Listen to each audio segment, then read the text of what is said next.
Fala, meus amores, está começando mais um Te Responde aqui no YouTube, onde toda sexta-feira a gente publica um vídeo novo, onde eu esclareço as suas dúvidas, aonde vocês me perguntam ali no Instagram, no TikTok, aqui nos comentários do YouTube e no grupo TED. Eu seleciono porque eu acredito no poder do conhecimento e no poder do ensino, dessa educação da saúde mental. Então, já escreva aqui se você tem algumas dúvidas, já escreva se você tem qualquer coisa relacionada à esquizofrenia, outras psicoses, que a gente vai ler com carinho para poder responder. Ok? Se você ainda não se inscreveu neste canal, se inscreva, curta, compartilhe, comente. Por quê? Porque você vai ajudar ao YouTube levar este programa cada vez mais e mais pessoas para juntos podermos salvar vidas. Então, se você me ajudar, vou ficar muito feliz em poder compartilhar esses conhecimentos com cada vez mais e mais pessoas. Então, se inscreva, curta, compartilhe, comente e não esqueça do sininho para você receber as notificações de cada vez que sair um vídeo novo.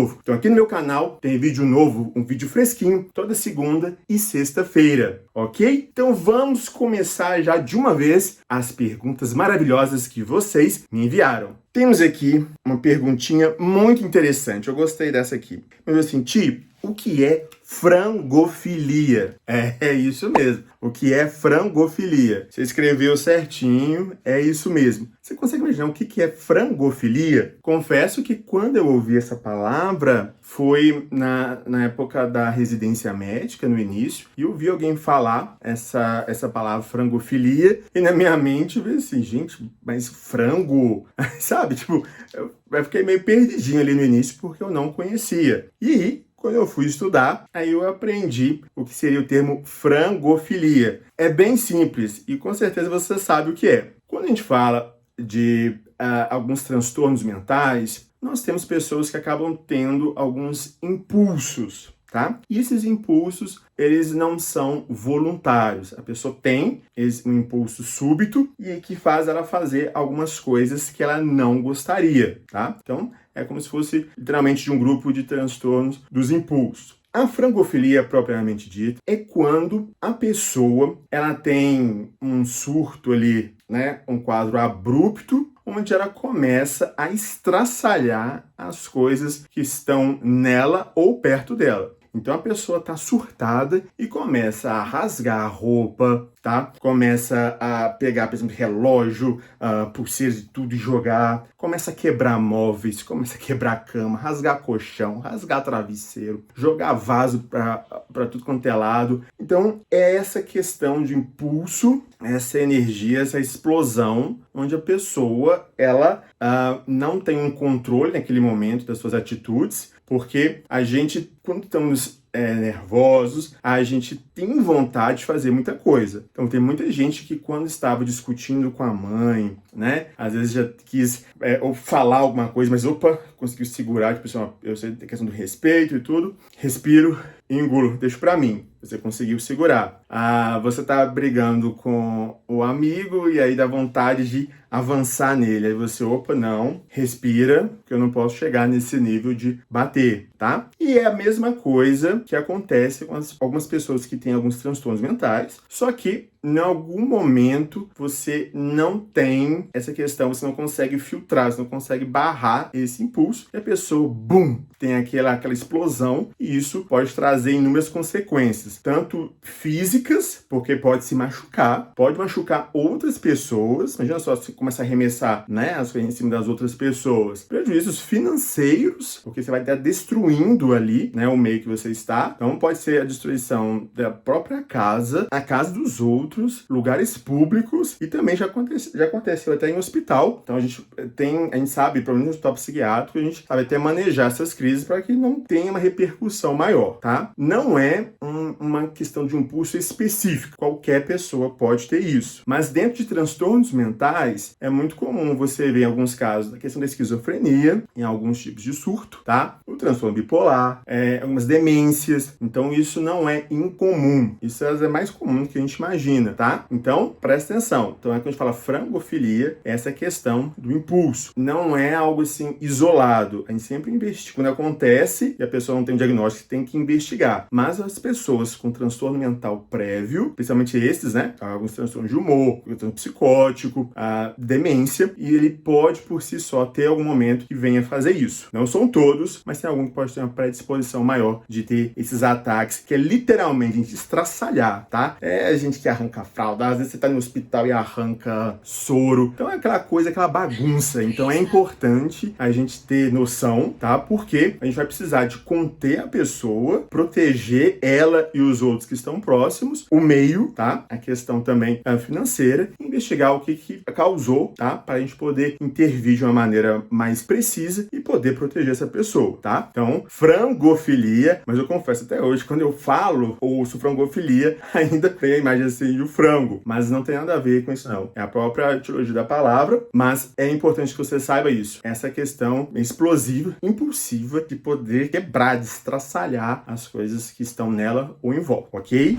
A segunda pergunta é se a pessoa com esquizofrenia pode se automutilar, tá? É uma excelente pergunta, porque até quando você tem a questão da automutilação, isso também gera estigmas, preconceitos. Tem gente que só coloca assim, é só tem nada grupo de pessoas que fazem isso, pessoas histéricas, então nada disso, tá? Qualquer pessoa, ela pode ter um transtorno, uma doença, e que venha levar ela a se automutilar, tá? Quando a gente fala de automutilação, principalmente, a gente fala que é uma vontade da pessoa de aliviar um sofrimento interno. Às vezes a pessoa tem uma dificuldade de expressar, acontecem coisas horríveis dentro de casa, no trabalho, a própria doença mesmo pode mexer com a pessoa, e uma das formas que ela tem de externalizar, de encontrar um alívio, tá? Alívio, muitas aspas nisso, é ele se automutilando, tá? Então, seja cortes,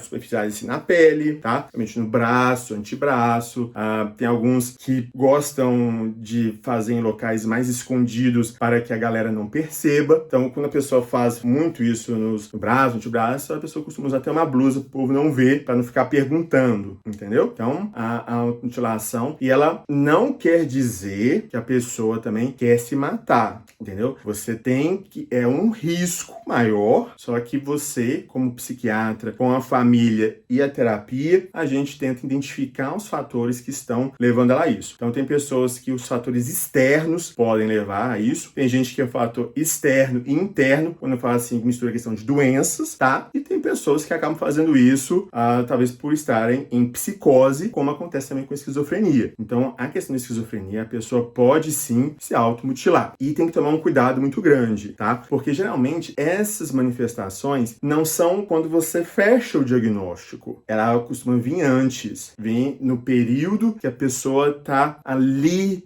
você não sabe o que tem uma coisa errada, e aí a pessoa pode se automutilar. Não é um diagnóstico, você não fecha, né, um diagnóstico com a questão da automutilação, mas você, pai, você, mãe, você, amigo, tudo, você tem que ligar um alerta, porque isso pode ser fruto, um resultado de uma doença, e isso também pode ser que está caminhando para o desenvolvimento de uma doença também. Então, isso é importante. E só uma dica, a galera tá ficando esperta.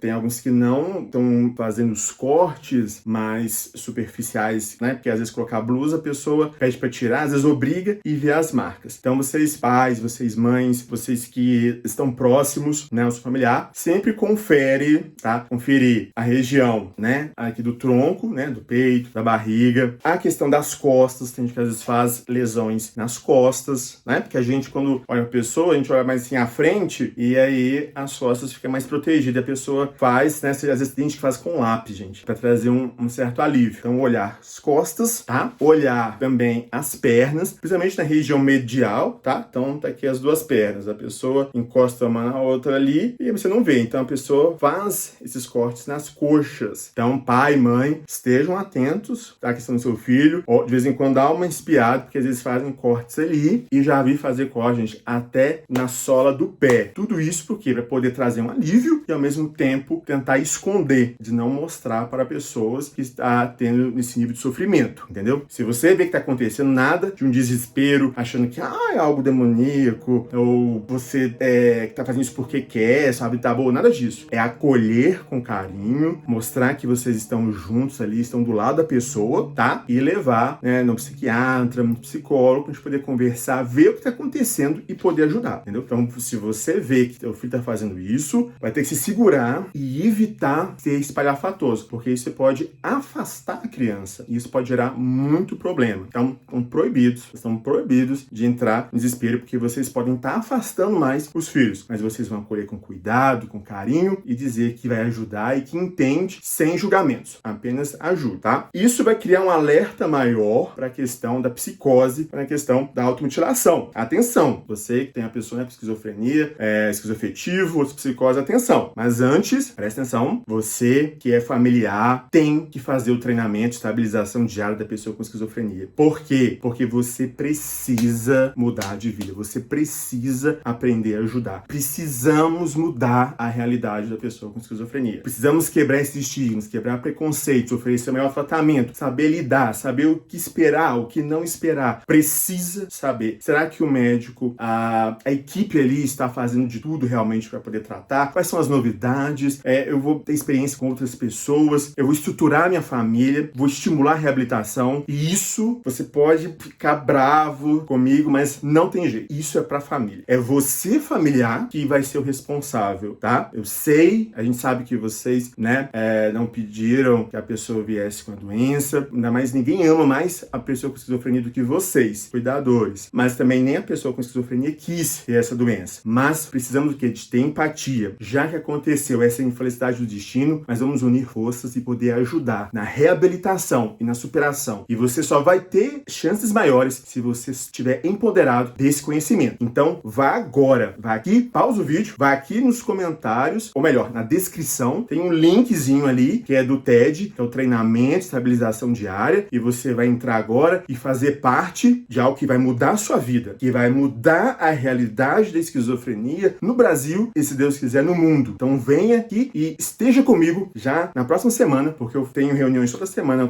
com vocês para tirar dúvidas, para poder entender e ofertar o que há de melhor e o que há de moderno em conhecimento sobre esquizofrenia para vocês. Então, para ontem, pausa o vídeo, entra e se dê a oportunidade de ser feliz, beleza? Sobre a questão da automutilação, um alerta na questão da esquizofrenia. Quando a pessoa está já com um quadro psicótico, já tem um diagnóstico confirmado e tem essa questão da automutilação, o cuidado tem que ser maior. Por quê? Ele pode ter comorbidades, então ele pode estar muito ansioso, a questão da depressão, a doença está desfavorável naquele momento, levar uma angústia e ele se automutilar. Pode. Mas também tem uns casos desastrosos. Na verdade, era a questão delirante, ou uma questão de alucinação. Às vezes, vozes mandar a pessoa se cortar, ou vozes mandar a pessoa se marcar de alguma forma. E tem casos gravíssimos de pessoas que quase e o que já amputaram membros. Teve recentemente, saiu nos jornais, na imprensa, de uma pessoa na Tailândia que decepou o pênis devido às vozes, tá? Eu tô dando um exemplo fora do Brasil pra gente não tá contaminando, mas aqui temos muitos casos, pessoas que às vezes decepam o pênis, que decepam parte do corpo, se automutilam literalmente devido a delírio e alucinação. Aí é uma estrutura psicótica grave e precisa de ajuste de medicamento, de uma terapia específica, que dependendo da gravidade, às vezes pode ser até recorrer a uma internação. Então, você tem que ficar de olho, entender e sempre comentar com o psiquiatra, para que possa entender o que está acontecendo e ver por a origem, né, o porquê que está se automutilando, porque se for uma questão psicótica, a tendência pode ser algo grave, tá? Já teve relatos de pessoas que chegou a colocar até fogo no próprio corpo devido à questão de delírios, devido à questão de alucinação. Então, se a pessoa tem um diagnóstico confirmado, tá, da esquizofrenia e tudo, e você vê que a questão da automutilação é uma questão mais delirante, questão de voz, o psiquiatra tem que ser acionado urgentemente, porque senão isso pode desencadear uma tragédia, ok? E para encerrar, para poder complementar, porque são perguntas riquíssimas que vocês fizeram, não é só corte que é a automutilação. O corte acaba sendo algo famoso e mais fácil, tá? Mas tem gente que se fura, se corta com unha, somente mulher que deixa unha grande, tá? Então marca de unha, de arranhões, tá?